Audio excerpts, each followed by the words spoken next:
Dear students,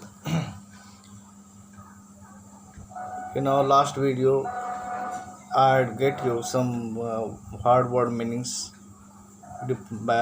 paragraph wise, and up to six paragraph. I suppose I taught you. Today, I resume that with paragraph 7.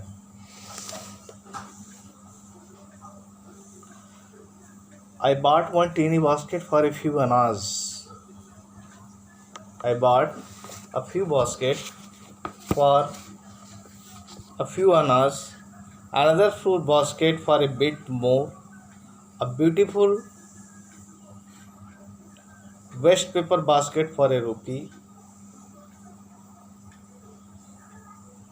a lovely sewing basket for a rupee, a few fans for an anna or two apiece. My arms were filled and I had not spent 50 cents. The children pressed in, shouting their wares. I was prisoner, completely surrounded, unable to move. The most diligent, aggressive vendor was a beautiful girl of 9 right in front of me. She had a lovely basket with handle and she wanted a rupee and half for it, or about 30 cents.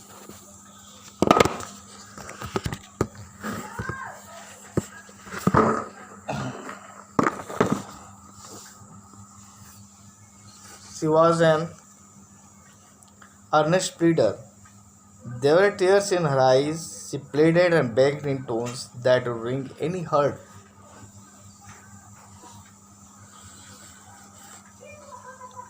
I bought one teeny basket for a few annas. मैंने एक आने में एक छोटी सी खरीदी टोकरी खरीदी. Another fruit basket पर पेटी मोर, और दूसरी मैंने फल की एक टोकरी खरीदी जो उससे थोड़ी महंगी थी. A beautiful waste paper basket for a rupee, और एक कागज़ से बना हुआ सुंदर सा बास्केट था, 1 रुपये में खरीदा. A lovely saving basket for a rupee. Saving basket, सिलाई करने वाली एक बास्केट थी, उसको भी मैंने 1 रुपये में ख़रीदा. A few fans for an anna, कुछ पंखे खरीदे मैंने एक आने में. A two a piece. My arms were filled and I had not spent 50 cents. मेरे हाथ भर गए थे और मैंने 50 सेंट भी अभी खर्च नहीं किए थे.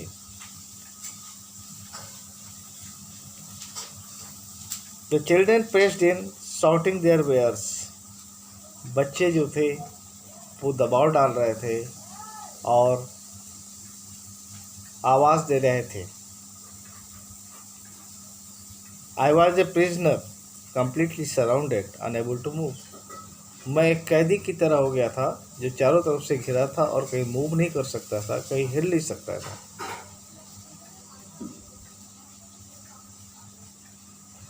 The most diligent aggressive vendor was a beautiful girl of 9 right in front of me. लेकिन उनमें सबसे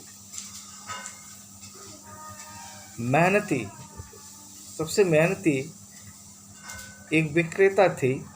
वो 9 साल की बच्ची थी जो बिल्कुल मेरे सामने खड़ी थी. She had a lovely basket with an handle. उसके हाथ में एक सुंदर सा बास्केट था जिसमें हैंडल भी लगा हुआ था. And she wanted A rupee and A half for it, और अबाउट 30 सेंट्स. उसे इसकी 1.5 रुपये कीमत चाहिए थी, या 30 सेंट, लगभग 30 सेंट के बराबर 1.5 रुपये उसे चाहिए थे. She was an earnest pleader. वह अपनी बातों को बड़ी मजबूती से रखने वाली एक वकील की तरह दिख रही थी. There were tears in her eyes. उसकी आंखों में आंसू थे. She pleaded and begged in tones that would ring any heart. वह प्रार्थना कर रही थी और अपील कर रही थी, इस भाव में कि किसी का भी हृदय झकझोर उठे, किसी का भी हृदय वो झकझोर सकती थी।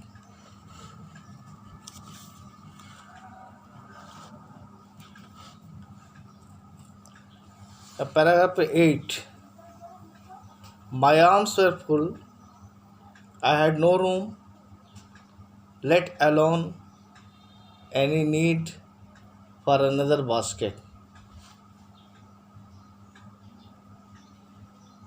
Balancing my baskets and fans on my left arm, I reached into my right coat pocket and got a handful of change, perhaps 15 cents in all, which I deposited in the basket that the young girl held imploringly before me.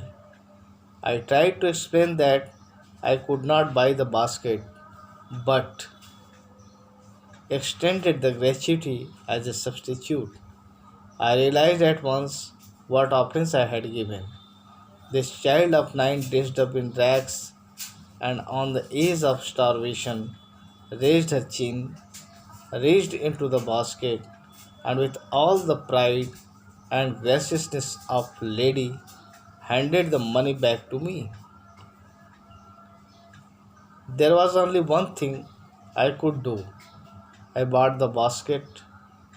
She wiped her eyes, smiled, and dashed down the platform, headed for some grass hut that would have at least 30 cents at that night. मेरे हाथ भरे हुए थे। मैंने इतने सामान खरीद लिए थे कि मेरे हाथ भरे हुए थे। एक और टोकरी के लिए आवश्यकता की बात तो थी नहीं, मेरे पास जगह ही नहीं थी। अपने बाएं हाथ में टोकरियों और पंखों को संभाल कर मैंने सीधे हाथ वाली कोट की जेब में हाथ डालकर थोड़ी सी रेजगारी निकाली। शायद कुल मिलाकर 15 सेंट थे, which I deposited in the basket that young girl held imploringly before me. Imploringly मैंने विनम्र प्रार्थना के साथ, और मैंने वो रेजगारी उसके बास्केट में, उसकी टोकरी में डाल दिया जिसके लिए वो विनम्रता के साथ खड़ी थी।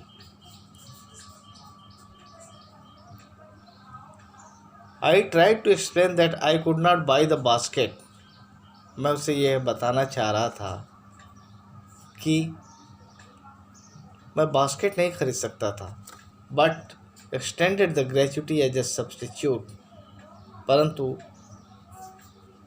उसके बदले में धन का उपहार दे रहा हूँ, बल्कि उसके बदले में धन का उपहार दे रहा हूँ। मैं वो बास्केट खरीद नहीं सकता, बल्कि उसके बदले में मैं धन का उपहार दे रहा हूँ। I realized at once what offense I had given. और एक बार ही मुझे महसूस हुआ कि मैंने क्या गलती कर दी। This child of 9, dressed in rags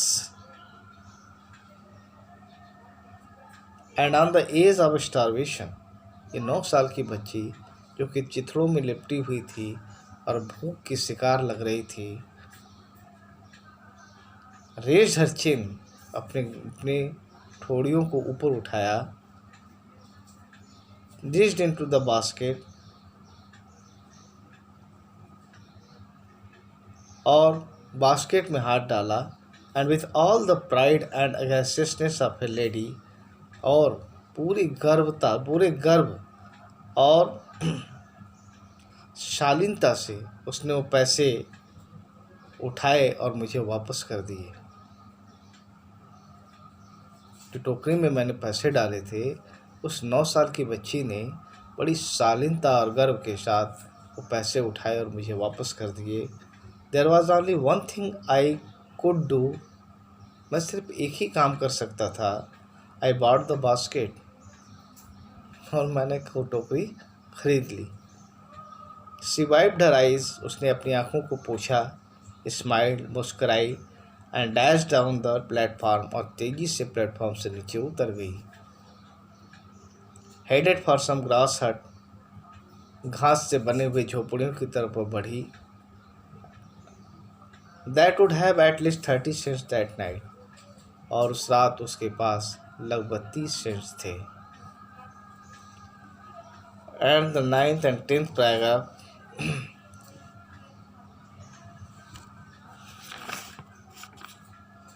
I told this story Prime Minister Pandit Jawaharlal Nehru.